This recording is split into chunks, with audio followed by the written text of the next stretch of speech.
be seated. Magandang hapon po sa kanilang lahat. Palakpakan natin ang ating Panginoon for bringing us all together. Yung pagkakatawag kay Peter, James, and John in today's Gospel during the Transfiguration reminds us of us. Tayo po yun. Panahon ito. Pinatawag ng Diyos to witness the transfigured Christ, to witness His majesty, to witness His power. Yan po ang lagi kong sinasabi, tuloy po kami pag may misa. Every time that you celebrate the Mass, there is power because of Jesus. Yan din po ang sabi ni John Paul II sa kanyang encyclical Ecclesia Eucharistia. There is power every time we celebrate the Mass. Kaya po ako nandito. Hindi para mag-heal, because I have no power to heal. To let you all know that there is this healing power close. Dumadaloy ang pagpapagaling ng Diyos tuwing tayo dadalo ng misa sa altar na ito dahil kay Jesus. Si Jesus ang nagpapagaling. Noong isang linggo, nandun po ako sa ito lang Friday. I was in Negros, San Carlos. Hindi ko alam yung palang pumalit na administrator, si Father Danny. During the healing service, right after the Mass, sabi niya, Father, hindi ko mapigilan ang aking paghagulhol. I was sobbing, umiyak siya na umiyak dahil may bedridden, hindi ko naman po alam, nakakilala niya, pagkatapos po ng misa, pagkatapos i-pray over, ito pong bedridden, tumayo at naglakad, gumaling. Salamat sa Diyos. At marami pang himala. Last week naman, nandun ako sa Mindoro, sa Lubang Island. It is an island. Meron naman isa doong pare, Father Pios, from Indonesia, Misionero, SBD. Habang po kami nagpe-pray over, may isang dalagita, 16 years old, sigaw ng sigaw, Mommy, natatakot ako. Sabi ni Father Pius, because it's coming out from her lung. Nanggagaling yung kanyang sigaw sa kailaliman ng kanyang pagkatao. Ang lakas, sabi ni Father Pius, Father Suarez, napuposes yata, i-exorcise mo. Sabi ko, Father, hindi po ako exorcist. Lumapit po yung ina at ito ang sabi, Father, yan pong anak kong yan na nagsasalita ngayon, yan po ay ipinanganak na pipi at bini. Ngayon lamang po yan nagsalita. Ilan ang nangyayari yan sa panahon natin ngayon. Tulad ng sinabi ng mga apostles sa pagbasa ngayon, nung nandoon sila sa bundok ng Mount of Transfiguration, ano ang sabi ng mga apostles? It is so good to be healed. Napakasarap na dito na tayo tumigil, huwag na tayo umalis. Napakasarap po talaga na mapapunta sa isang lugar kung nasaan ang Panginoon. The best place to be is where God is. That's why the disciples, the apostles of Jesus, when they saw the transfigured Christ, sila na mismo nagsabi, it is so good to be here. Napakasarap pala pagkakasama mo ang Panginoon. Mga kapatid, huwag nyo lang hanapin ang lugar na yan. Yan ay tuwing tayong sisimba, magdadasal, dadalo ng misa, nandito ang Panginoon. Kaya napakasarap na nandito tayo, kaya may kagalingan na mangyayari sa ating buhay. Sa akin pong pagkapare, ito ang aming ipinopromote. My advocacy is to have this joy while celebrating the Mass. Na ang misa, the best tool for evangelization. Wala nang gagaling pa. We do not need to create or invent any new will. ang misa mismo, kung ating nararamdaman si Jesus, kung tayo ay may malaking pananampalataya at kung pinananampalataya na natin ang itinuturo ng simbahan that the Mass is the source and the summit of our spiritual life, the highest form of worship. Ito na ang pinakamataas na antas ng pagsamba. Sad to say, parang nawawala sa atin yung tinatawag na zeal for God. Parang hinahanap natin ang Diyos. Diyos, nasaan ka? Nandito naman siya at siya nagsabi, I will be with you till the end of time. Hindi ko kayo iiwan. At ito po ay nagaganap. Tuwi tayong dadalo ng misa dahil sa misa ang kinakain natin ay hindi na tinapay kung hindi si Jesus mismo. Ang ating naririnig ay hindi salita ng pari, kung hindi salita ni Kristo. Ano ang sinabi ng God the Father? During the Transfiguration, may isang malaking boses at nagsabi, this is my beloved Son, listen to Him. Ngayon, naririnig ninyo ang salita ko. Pero may mensaheng papasok sa inyong mga puso at dibdib. Yan ay mensahe ng Panginoon para mawala ang inyong takot, para mawala ang inyong pangamba, para mawala ang inyong galit. There is this power that will transmit within your very being that will change your life forever. Tuwi po akong magmimisa, ang sinasabi ko, may kapangyarihan ang Diyos na dadaloy sa altar na ito. Kahit sa TV, gumagaling ang tao. Bulag, nakakakita. Lumpo, nakakarinig. Bingi, bulag, nakakakita. Lumpo, nakakapaglakad na. Bingi, nakakarinig na. Bakit? Dahil ang ating Panginoon ay buhay. Mangyayari sa lugar na ito ngayon. Yung mga may goiter, mawawala. Yung mga may bukol, yung mga nasa wheelchair, makakalakad, mawi-witness nyo ito. Bakit ako confident? Why I am so confident of saying this? Because I believe in God. Kung ako lang ang magsasabi nito, hindi ko sasabihin na, ikaw ay gagaling. The reason I'm saying, ikaw ay gagaling, dahil sa Diyos. Pero ang kagalingan, mga kapatid, iba-iba ang pamamaraan. Pamamaraan ng Diyos ay hindi pamamaraan ng tao. Ang pamamaraan niya, minsan hindi natin alam kung kailan mangyayari at kung paano ito nangyayari. Because it is a mystery. But one thing is happening right now. May mga nangyayari ngayon sa sandaling ito na ang salita ng Diyos sa inyong naririnig na magpapabago sa inyong buhay. Magpapalakas ng inyong puso, magliliwanag ng inyong isip. Pumarito kayo may galit sa dibdib. Pumarito kayo mga problemado. Pumarito kayo mga walang ngiti sa inyong mga labi. Pero mga kapatid, mababago ito lahat. Ngayon pa lang, ang pagpapagaling at biyaya ng Diyos ay inyo nang maririnig dahil tayo naniniwala sa Kanya at narinig natin ang Kanyang salita.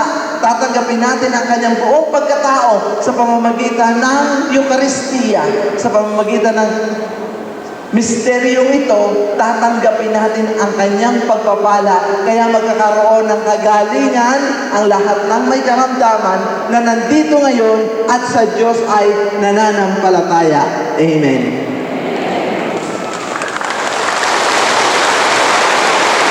Napakasarap pong makasama ang Diyos.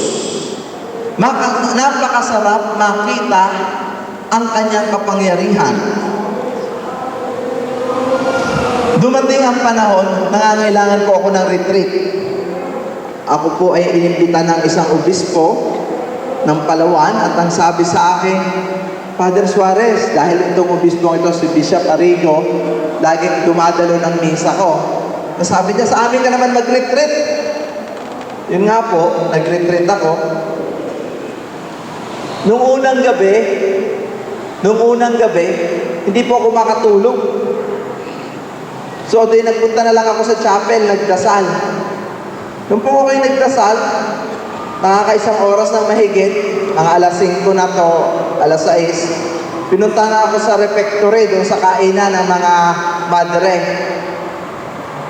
Nahingi ako ng pagkain dahil ako'y gutom na. Ang sabi ng madre, Father, bumalik po uli kayo sa chapel, wala pang pagkain. Magdasal na lang uli kayo. Yun nga po, ginawa ko, wala pa palang pagkain, bumalik ako sa Adoration Chapel. After 30 minutes, bumalik ang madre. Sabi, Father Suarez, luto na ho, kakain na. Nung ako'y lumalakad, papunta sa kainan, may isang madre nagwawalis. Kitang-kita ko, may pinulot siya. Pinulot niya ang ibon, patay. Ilalagay niya sa basurahan. Noong ako po'y nakita, nagbago ang isip. Tinakpan ang basurahan, pumunta sa akin, at ang sabi, Father Suarez, ito ang ibon, patay, buhayin mo. Sabi ko, ha? Hawak-hawak ko po ang ibon, hindi ko alam ang aking gagawin. Nakatingin po ang madre. Sabi ko, Panginoon, bahala ka na sa ibong ito. After 1 minute, wala pa siguro, lumipad ang ibon na buhay. Nag-iiyak ang madre. Simula noon, hindi na po naging retreat ang aking pinunta ron. Nagpunta na ang napakaraming tao, nabalitaan ako'y nandun at yung nangyari sa ibon. So ang sabi naman ni Bishop Arrigo, saraduhan na yung gate, hindi pwedeng magpapasok. Magkakaroon na lang ng healing mass sa gym. Ganun nga po ang nangyari. Ganito kadami ang tao. Maraming tao. Hindi ko alam, mayroon palang hindi makapasok na isang lalaki na nahulog sa puno ng niyog, 3 taon nang hindi makaupo, hindi makagalaw, nililiguan, pinakakain sa kama. Buhat-buhat. Kaso hindi makapasok. Ang sabi ko ng asawa, siguro doon na lang natin dalhin ang asawa ko sa may kubeta. Tiyak, pagkatapos ng misa, mapapaihi si Father. Ayun nga po ang nangyari. Pagkatapos ng misa, naghanap ako ng washroom. Sabi ko, kailangan po akong umihi. Nasaan ang CR nyo? Tinuro sa akin. Noong ko'y papasok na ng CR, ang sabi ng lalaki, Father Suarez, hindi kita papapasukin dito hanggat hindi mo ako pinalalakad. Ito po ang sinabi ko sa kanya. Sabi ko, Sir, hindi po ako nagpapagaling, si Jesus. Kung ikaw ay mananampalataya sa Kanya, hawakan mo ang kamay ko, tumayo ka at maglakad. Hinawakan ng lalaki ang kamay ko, tumayo, naglakad, dire-diretso sa stage, nagbigay ng pasasalamat sa Diyos at sila'y nakalakad na.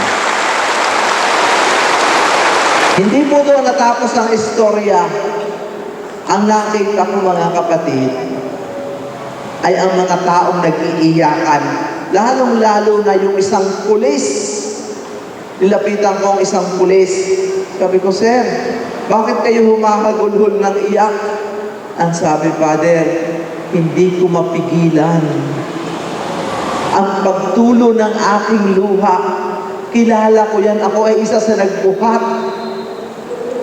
Nung nakita ko yung naglalakad, Father, tumulo na ang aking luha. Ganun pala ang mangyayari sa iyo. Pumarito ako, napakarami kong problema. Dahil mayroon akong high blood, mataas ang kolesterol, mayroon akong diabetes, baka pa ako'y maopera sa aking kidney. Father, ngayon, nung nakita ko yung kaibigan ko yan, naglalakad na, alam mo ang sabi? Nawala lahat ang problema ko.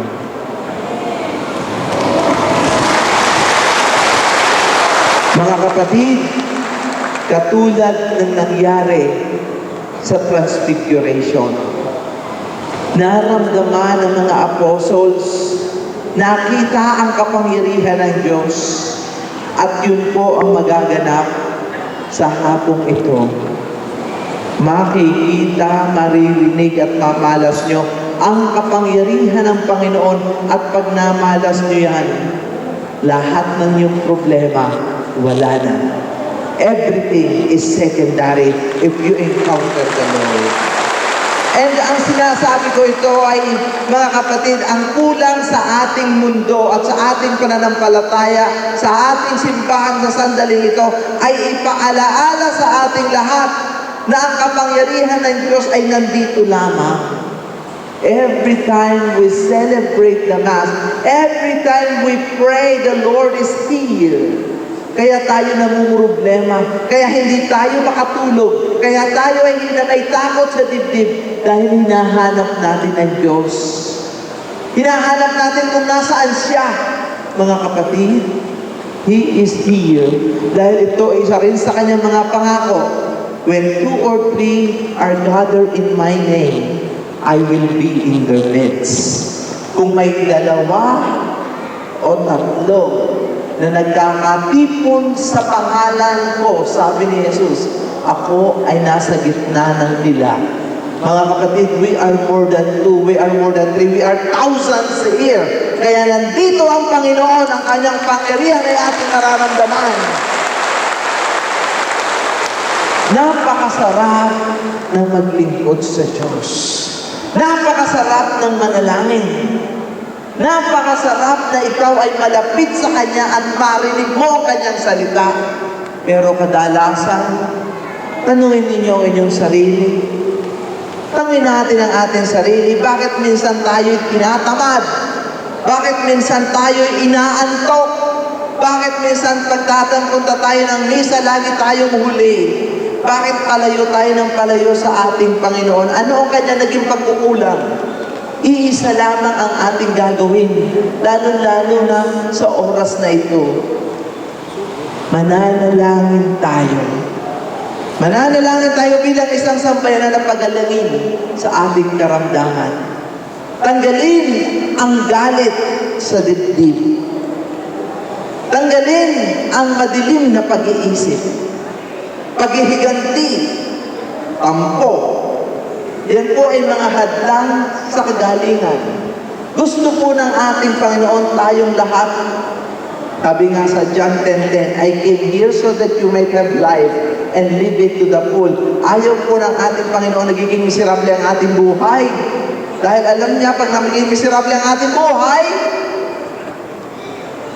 hindi po magiging maganda ang ating mukha. Bawal po ang pangit sa langit. Pero ang gusto ng ating Diyos, yan, kahit kayo mga walang ngipin, nakangiti, wala pong dahilan para hindi tayo magpasalamat sa Kanya. Dahil ang Diyos Ama, nagpadala ng kaisa-isang anak na si Jesus. Nga ang sinabi, this is my beloved Son, listen to Him. Pakinggan natin dahil ang sasabihin sa atin ni Jesus ay ang makakabuti at makakatulong sa ating pagkatao at sa ating buhay dito sa mundo. Pagpunta ko rito, di ko inaasahan kung ano ang mangyayari at aking nakikita. Pero ako po ay naniwala. Dahil nung kami po'y umalis ng Maynila, bahang-baha, bagyong-bagyo. Pero dito sa inyong lugar, walang bagyo, walang baha. Dahil gusto niya ang araw na ito. Hindi po ako makapaniwala. Sabi ko, Diyos ko, kala ko ay delayed ang flight. Kala ko ay cancel ang flight.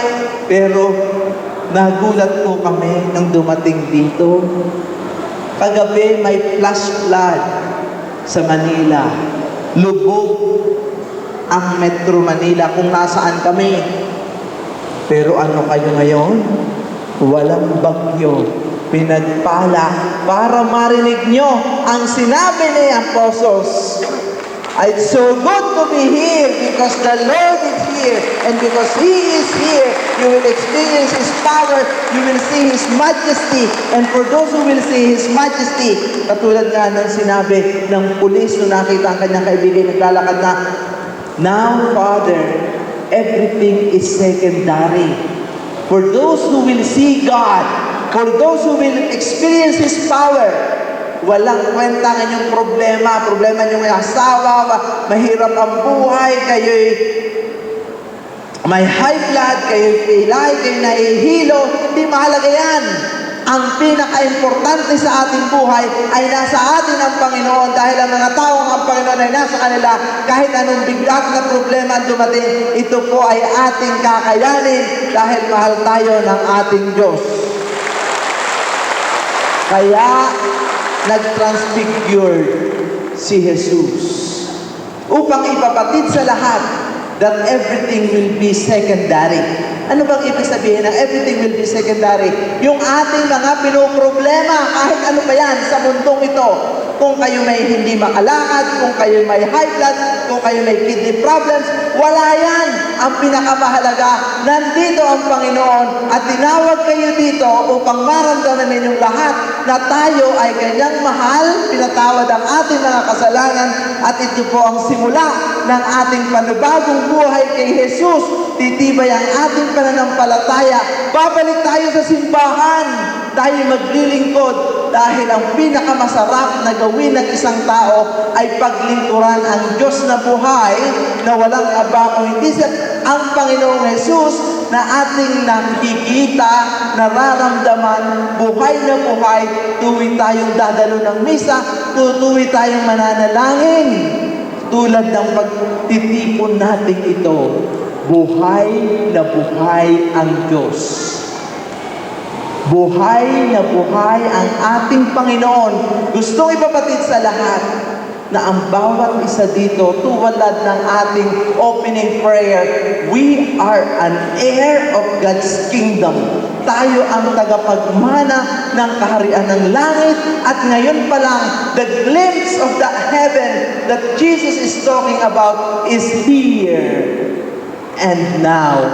And the grace and the mystery of His mercy flows right now. Dadaloy ang grasya ng ating Panginoon sa inyong lahat na sa Kanya ay nananampalataya. Gagaling ang mga may sakit, ang mga namumroblema, magliliwanag ang isip, ang mga may galit, mawawala, ang mga may paghihiganting puso, ang mga may bukol, mawawala yan, maririnig nyo yan mamaya. Mga testimonies ng tao. Bakit ako confident? Dahil sinabi sa John 3:16, for God so loved the world, He gave His only begotten Son, and all those who believe in Him will have eternal life.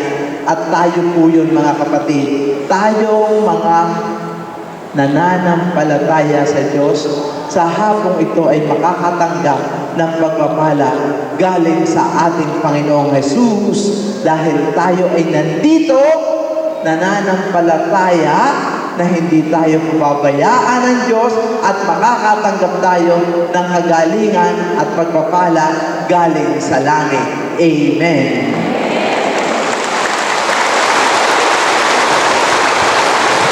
So mga kapatid, tayo po ay mananalangin. Tatayo po tayo bilang isang sambayanan. Hihingi po tayo ng tulong sa ating Diyos at sa bawat panalangin ang ating itutugon. Lord, heal your people. Lord, heal your people. That the face of the church may always reflect the light of the glorious Christ, that her glory may be not wealth or power, but the quiet glow of the living gospel. Let us pray to the Lord. Habang kumakanta, quiet, close your eyes, at ilagay niyo yung kanang kamay, right hand sa parte ng inyong katawan na may sakit. Put your right hand on the part of your body that needs healing. At makikita ninyo ang pagpapagaling na gagawin ng ating Panginoon sa sandali ito. Close your eyes, mga kapatid. Ilagay ninyo ang inyong kanang kamay sa parte na inyong katawan na may sakit. Kung yan ay ulo, ilagay nyo sa ulo, sa mata, sa tuhod, ilagay nyo kung saan may depresya ang inyong katawan. Merciful and loving God, you call these people by name, one by one. Buhay mo po sila, touch them, from head to toe, mula ulo hanggang paa. Yung mga may diabetes, touch their head. Yung mga masakit ang kanilang ulo, Lord, basbasan mo po, buuin ang kanilang mga mata. Yung malabo ang mata, mga hindi makarinig, Lord, bless them right now. Pero dito masakit ang kanilang likod, batok, mga may cancer, mga na-stroke, mga may bukol. Lord, bless them right now. Isa-isa mong ipunin. Tanggalin ang mga bukol, mga sakit, yung mga may arthritis, rayuma, hindi makalakad, hindi makatayo, hindi maitaas ang kamay. Lord, basbasan mo. Yung mga nahihilo, may cramps, masakit ang katawan, may asthma, masakit ang tuhod, likod, batok. Bless them, O Lord God. Buhay mo sila mga mula ulo hanggang paa. Yung mga may tonsillitis, masakit ang lalamunan. Yung mga may breast cancer, yung inuubo. Yung mga may mild stroke, may goiter, may pilay, may heart ailments. Lord, basbasan mo sila. May pulling hair, may skin allergy. Yung mga may headache, may mga body pain, masakit ang baywang, may kidney problems, may hepatitis. Lord, bless them. Isa-isa, pagalingin mo po sila.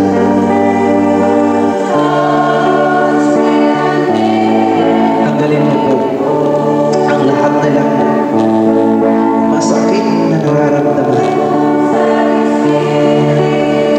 Dala po namin ang aming mga mahal sa buhay na hindi wala rito. Dala namin ang kanilang mga litrato. Lord, bless them as well. Isa-isa. Marami dito nagpo-problema. May takot sa dibdib.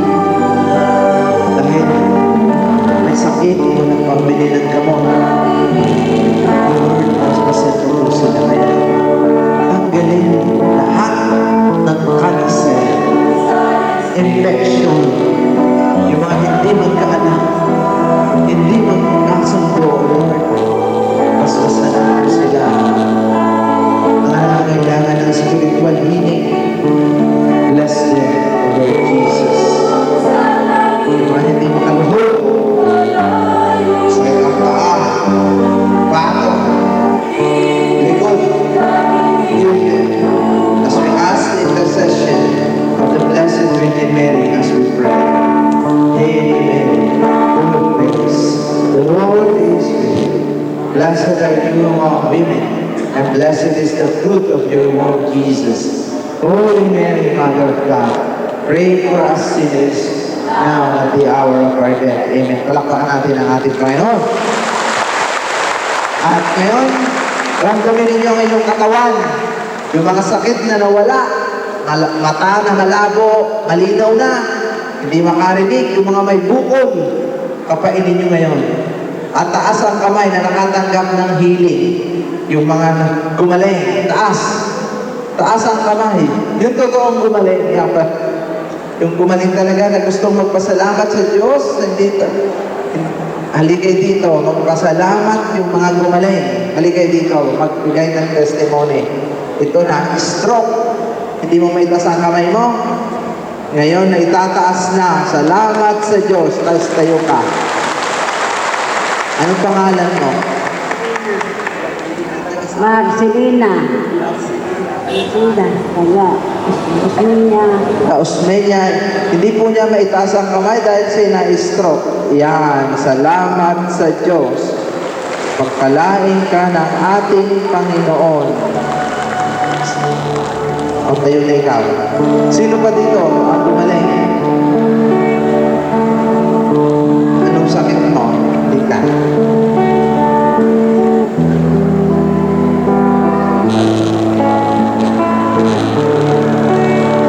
Pangalan, ano nangyari sa'yo? Ako si Anselmo. Ako dating sakit ng at saka ngayon salamat sa Diyos. Yan, gumaling ka. Ito rin. Anong nangyari sa'yo? Malinaw na? Salamat sa Ginoo nga nag-anak-anak nagkakitaan ang mata. Ito po, hindi makakita. Ang isang mata ngayon, nakakakita na. Salamat sa Diyos. Purihin ng Diyos. Ano nang pangalan mo? Ano nangyari sa'yo? Ako po si Perseveranda Florentino. Nagpapasalamat po ako sa Panginoon dahil lang may bara sa lalamunan ko. Ngayon wala na. Tagal na po. Bilang. Ganun, Father. 10 taong may bara sa lalamunan. Ngayon, naramdaman niya na wala na ang bara. Sabi mo salamat. Thank you, Lord. Yan. Yan po ay simula lamang ng mga instant healing na nangyari. Yung babae po ay, ikaw, ano nangyari sa iyo? Positive na continue matagaliluan. Yeah, pasalamat ako nga na wala na akong sakit na damay stroke. Din kalakan ng ayos. Salamat. Yan, na-stroke po siya, hindi makalakad. Ngayon, naglalakad na. Wow. Purihin na Diyos. Ikaw? Kilala mo yan? Hindi talaga makalakad. Kanan, papatunayan ko kanina, inaano ka, inaapay ko kasi hindi siya makaayos naglalakad. Salamat sa Ginoo, praise God. Ingon ko salamat sa Ginoo. Ikaw rito, siya po ay pumunta rito, may tungkol, na-stroke, lakad ulit ikaw, takbo, takbo. Yan. Ito po ay na-stroke, pumunta dito, yan. Ito po ang kanyang pastor. Siya po ay umiiyak sa tuwa dahil nung pumunta siya dito, ay ilang taon ka nang na-stroke? 3 taon po siya na-stroke at hindi makalakad ng tumingin. Siya po ay may pastor at akay-akay pa. Kaya salamat sa Diyos. Yan.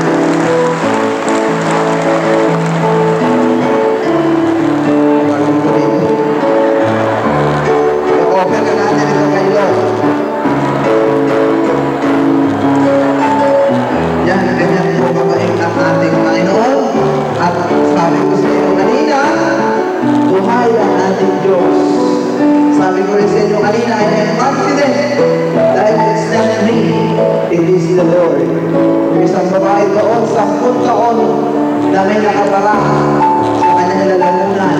Ito naman, sinanay, umiyak niya ang Panginoon.